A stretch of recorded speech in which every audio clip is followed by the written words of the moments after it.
Oh, excellent.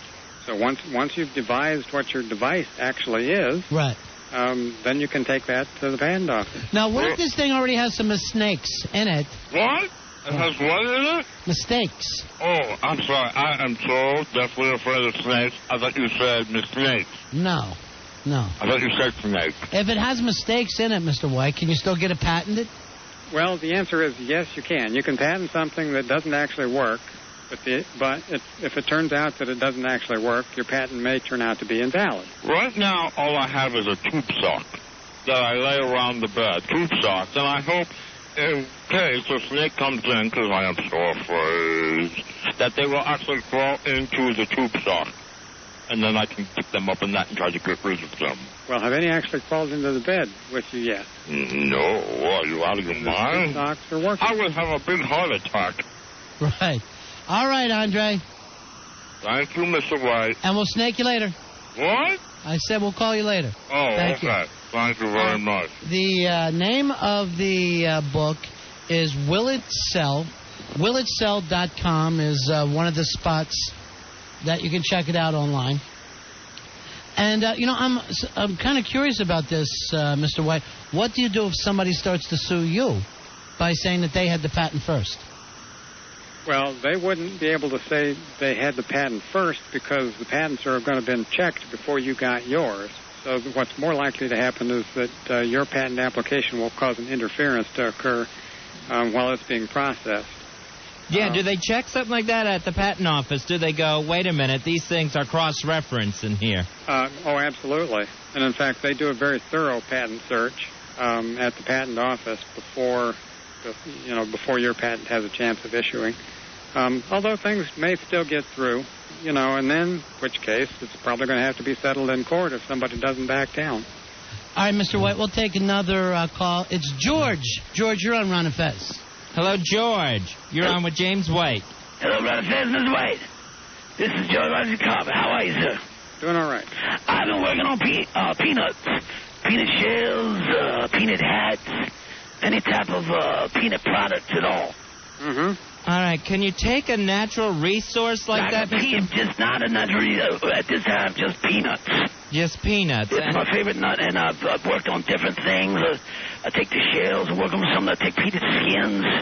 I made boots out of peanut skins. I made a little hat out of peanut shells. Peanut butter, peanut brittle. Okay. Any type of peanut byproduct. Yeah, James White, what about that? If you're making something out of something natural, can you patent that? Well, you can't actually patent something that's natural, but there's a lot of work I'm talking about at this junction time. You can patent the use of something, right? But again, you run into the issue of can you enforce it? And if you can't enforce it, then it's hardly worth getting the patent. Well, I came up with an idea. I hate to even talk about it, but it's to take a jacket and make a peanut thermometer and attach it to said jacket. Now, is it a thermometer that looks like a peanut, or it's an actual peanut that gets warmer and colder? That I do not want to say. I also have a clock where I took out all the numbers and just put a peanut in. And then it just says, it's peanut time. All right, Mr. White, to me that sounds like he's just doing crafts, not inventions. That would seem reasonable, yes. You've got to go to the invention stage and get a little farther than that. How surprising that someone named Mr. White is trying to keep me down. How shocking. It's been happening a long time. Well, you are on with James White. James Earl White. James Edward White. Edward White. That's what the E stands for. Excuse me. Like the astronaut. This is all I'm saying. Many things can be made with a peanut. Oh, yeah. White. And you can actually, you can patent process it. You can't, here's what you don't understand. You can't patent the heart. Because the heart keeps beating and beating like a peanut in your chest. A thump. That's true. You can't patent desire, can you, Mr. White? No. You can't patent desire or the sweat and perspiration that somebody put in a peanut or a peanut byproduct. I'd like to take a month and dedicate it to month of February. It would be peanut month. Now, Mr. And White... March would be post-peanut month. And that's so on, so forth. There's so many, like, let's say, peanut butters out there. If you came up with a new peanut butter, would you be able... I call it peanut better.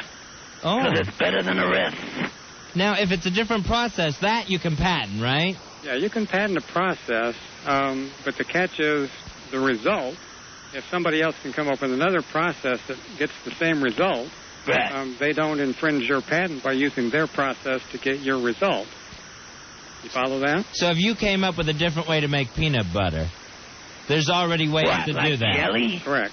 Are you saying jelly is peanut butter or to spread the jelly first? Like jelly roll? You can do either way.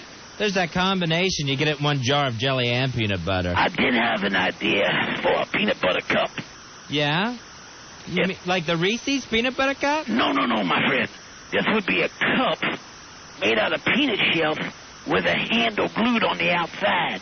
So you just have a little cup of coffee in a peanut shell and you're saying, excuse me, would you like a peanut cup? Or also I came up with something I call a peanut margarita. Huh.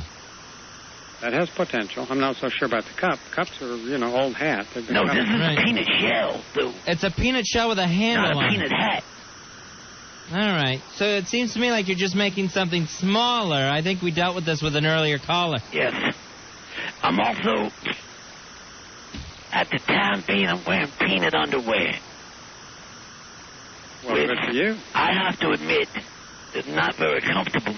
No, I guess not. They seem like they would be scratchy. Yeah, they're scratchy, but it's tasty. And it gives you the point where people can take off their underwear and enjoy a peanut snack. Thank you for the time, Mr. White. What do I think of that? Yes. Yeah, will it sell? Will it sell? No. One other thing, have you ever slept with a black woman? No. And why? I'm going to hang up so I can listen to the response. Thank you, George. George Washington. Thank you, George, for the call. And one more thing. Yes, George. The heart keeps a beat. Yeah, it does. That's true. Like a peanut. I got a heart like a wheel, baby.